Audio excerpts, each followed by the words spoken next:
do livro Contos Bizarros, de João Pedro Porto. A Torre de Palha, parte 1 de 3.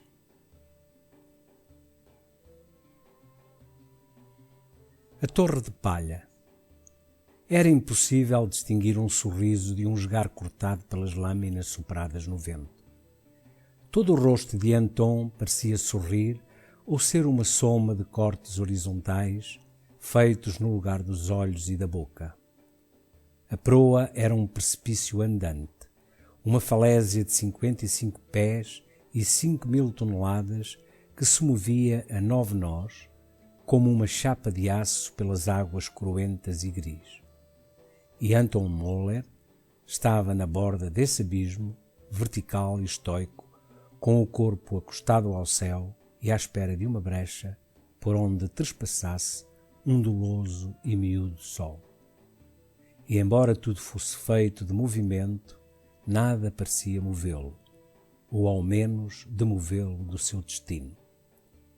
E esse começava já a desbancar no limiar das águas a boreste, um fino renque de rochas e rebos e de fragas amoladas pelo acre do Atlântico Norte.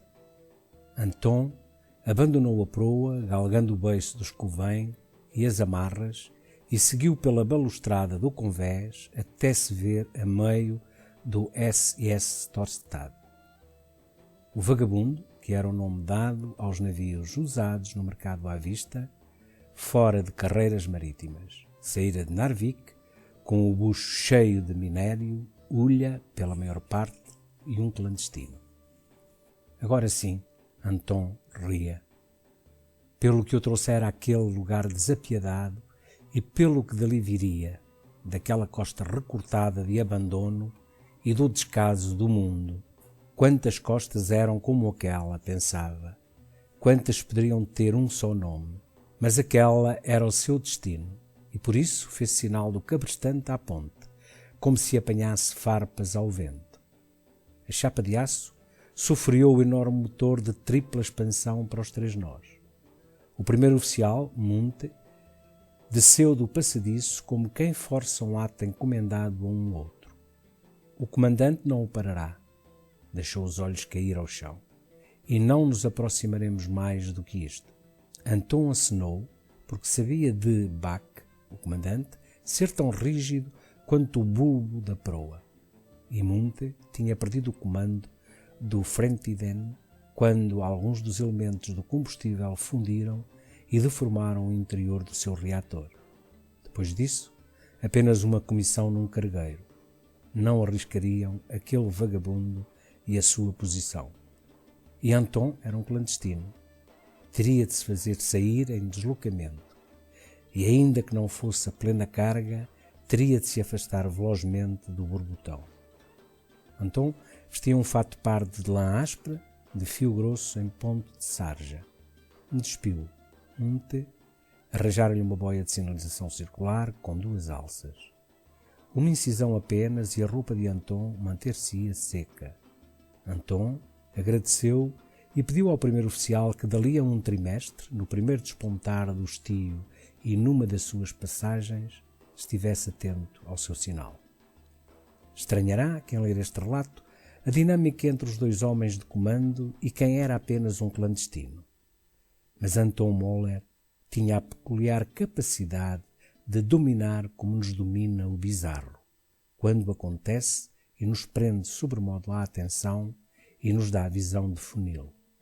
Apesar disso, não dera asa a ser catado à partida como clandestino.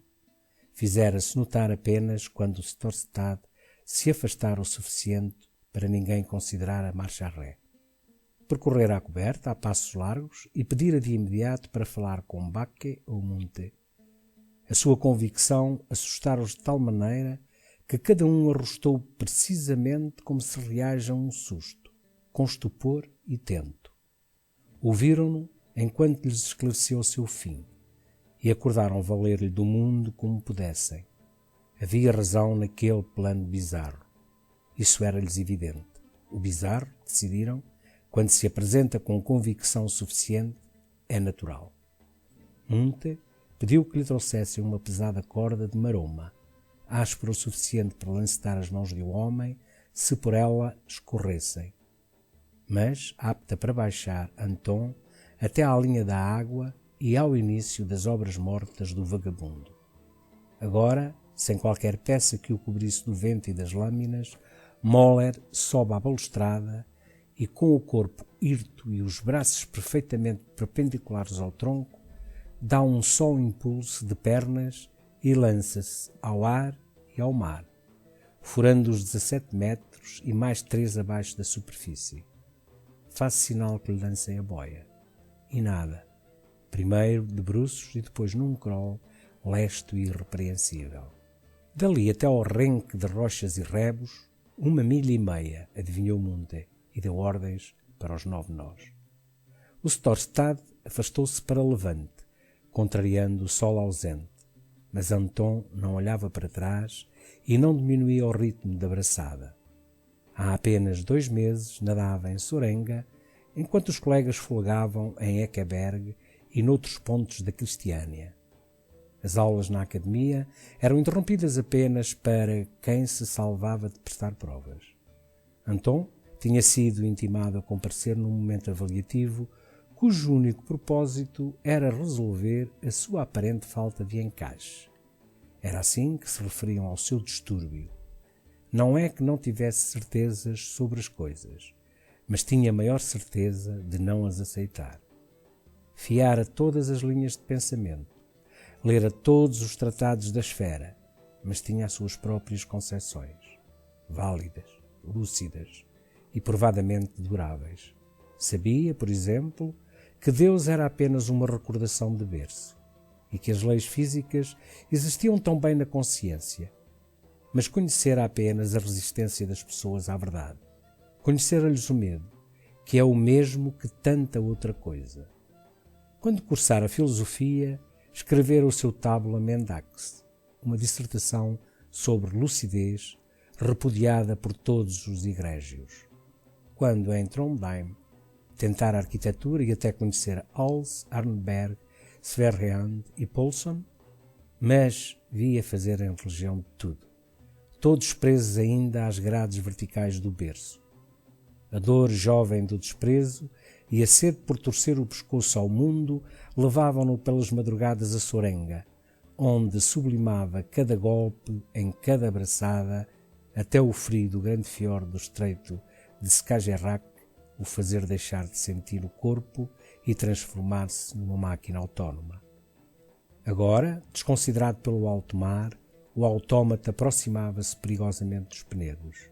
Seguia-o a boia cor de gamboja tangelo vivo, com o seu fato de lã de fio grosso em ponte de sarja no interior.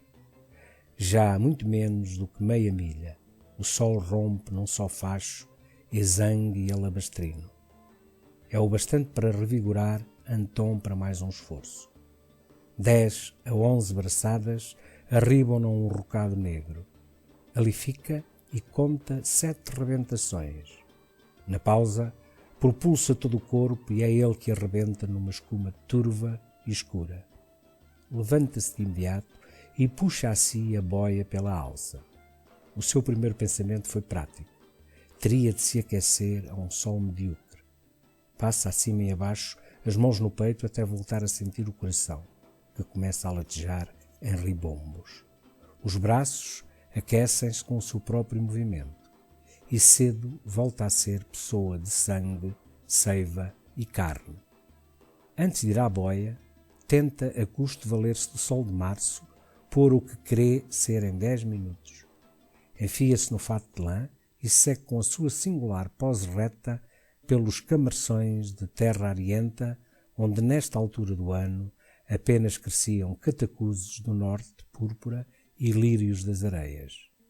Mais 1 milha e chegaria a Alm e ao seu destino.